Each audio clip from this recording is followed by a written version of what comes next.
আমরা আমাদের বিরোধিতা যারা করেন আপনারা জানেন কারা আমাদের বিরোধিতা করে। বিগত সময়ে তো একটা শ্রেণী করেছে এবং তারা যখন চলে গিয়েছে, তারা যখন নিষিদ্ধ হয়ে গিয়েছে, এখন নতুন করে তাদের প্ররোচনায় পা দিয়ে একটা শ্রেণী আমাদের বিরোধিতা করছে। আমাদেরকে বিভিন্ন ট্যাগিং এ আগের মতো করে ট্যাগ দেওয়ার চেষ্টা করা হয়। বিগত 15টি বছর যারা এই দেশকে পরিচালনা করেছে তারা কথায় কথায় দেশপ্রেম এবং কথায় কথায় বিভিন্ন চেতনার কার্ড ইউজ করতো এবং এই চেতনাকে তারা একটা বিজনেস ইন্ডাস্ট্রি হিসেবে তৈরি করেছে। এই বিজনেস ইন্ডাস্ট্রি দিয়ে তারা বাংলাদেশ থেকে হাজার হাজার কোটি কোটি টাকা বাংলাদেশ থেকে পাচার করেছে।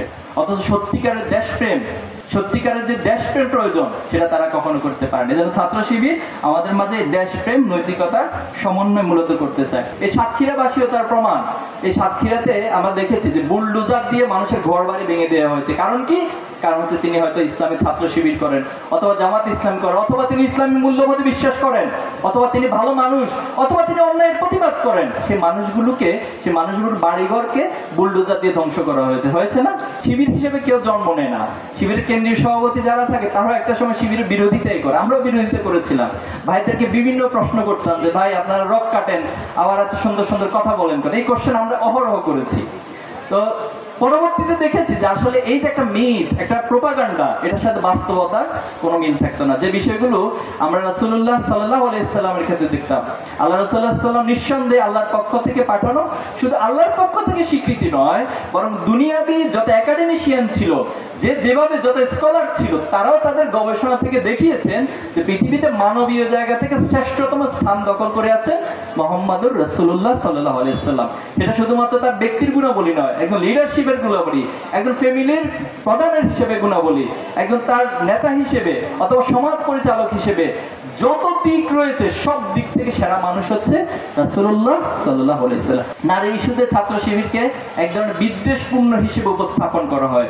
ছাত্র শিবির নারী বিদ্বেষী, অথবা ছাত্র শিবির জোর করে কাউকে বোরকা পরিয়ে দিবে, এ ধরনের বিভিন্ন প্রোপাগান্ডা আমাদের বিরুদ্ধে বলা হয়। দেখো, ইসলাম আমাদের জন্য যা বলে, একজন মুসলিম হিসেবে তোমার দায়িত্ব কর্তব্য হচ্ছে সেটা তুমি পালন করবা। ছাত্র শিবির এই কথাটা বলে, এটা তো আমাদের জন্য অন্যায় না। তুমি একজন অন্য ধর্ম, তুমি হিন্দু ধর্ম অবলম্বন করতে পারো, তুমি খ্রিস্টান হতে পারো, তুমি যে কোনো ধর্মের অবলম্বন করতে পারো।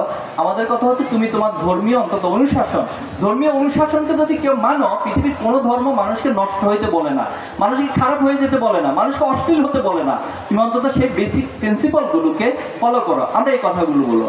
তো এই নারীর ক্ষেত্রে যদি তুমি তাকাও, যে জাহিলিয়াতের যে সময় ছিল, আল্লাহ সাল্লাল্লাহু আলাইহি ওয়াসাল্লাম যখন দুনিয়াতে এসেছেন, তখন নারীরা ছিল সবচেয়ে ঘৃণিত একটা বস্তুর মতো তাদেরকে বিবেচনা করা হতো। তুমি ইতিহাসগুলো পড়ে দেখিও। এবং নারী সন্তান যদি কোনো পিতামাতা জন্মগ্রহণ করতো, অর্থাৎ সেই পিতামাতা সেই নারী সন্তানকে জীবিত হত্যা করতো, জীবিত মাটির মধ্যে পুঁতে ফেলতো। এতটা তারা লজ্জাবোধ করো নারীকে নিয়ে। অথচ ইসলাম এসে সে নারীকে সবচেয়ে সম্মানের আসনে আসীন করেছেন। তুমি এই হাদিসটা পাবা যে আল্লাহ রাসূলুল্লাহ সাল্লাল্লাহু আলাইহি ওয়াসাল্লামকে একবার জিজ্ঞেস করা হলো যে আল্লাহ রাসূল, পৃথিবীতে যদি সম্মানের দিক থেকে আমি কাউকে সম্মান করতে হয়, তাহলে সবচেয়ে বেশি সম্মান পাওয়ার হকদার কে? আল্লাহ রাসূল সাল্লাল্লাহু আলাইহি ওয়াসাল্লাম বলেছেন তোমার মা। এরপরে বলেছেন এরপরে কে? বল তোমার মা। এরপরে কে? তোমার মা। এরপরে বলেছেন তোমার বাবা। তার মানে মায়ের গুরুত্বটাকে কত বেশি দেওয়া হয়েছে। আমাদের পার্শ্ববর্তী রাষ্ট্রের যারা, তারা আমাদের এই দেশকে বলে আমরা সাম্প্রদায়িক সম্প্রীতি নষ্ট করি, আমরা হচ্ছে বিভিন্ন জায়গায় হামলা করি, এগুলো সম্পূর্ণ তাদের প্রোপাগান্ডা। বরং তারাই সবচেয়ে ধর্মীয় বিদ্বেষ, তাদের দেশে এই কাজগুলো তারা পরিচালনা করে। আমরা আমাদের বিরোধিতা যারা করেন আপনারা জানেন কারা আমাদের বিরোধিতা করে। বিগত সময়ে তো একটা শ্রেণী করেছে এবং তারা যখন চলে গিয়েছে, তারা যখন নিষিদ্ধ হয়ে গিয়েছে, এখন নতুন করে তাদের প্ররোচনায় পা দিয়ে একটা শ্রেণী আমাদের বিরোধিতা করছে। আমাদেরকে বিভিন্ন ট্যাগিং এ আগের মতো করে ট্যাগ দেওয়ার চেষ্টা করা হয়। আমরা তাদের জন্য দোয়া করি, তাদের জন্য আমরা অন্তরের মধ্যে ভালোবাসা পোষণ করি। আমরা কারোর সাথে হিংসাত্মক মনোভাব পোষণ করি না। তোমরা জানো যে তায়েফের ময়দানে আল্লাহ রাসূল সাল্লাল্লাহু আলাইহি ওয়াসাল্লাম যখন দাওয়াতি কাজ করতে গিয়েছে, অনেক কষ্ট করে গিয়েছেন, কিন্তু আল্লাহ রাসূলুল্লাহ সাল্লাল্লাহু আলাইহি ওয়াসাল্লামকে তারা অপমান করেছে।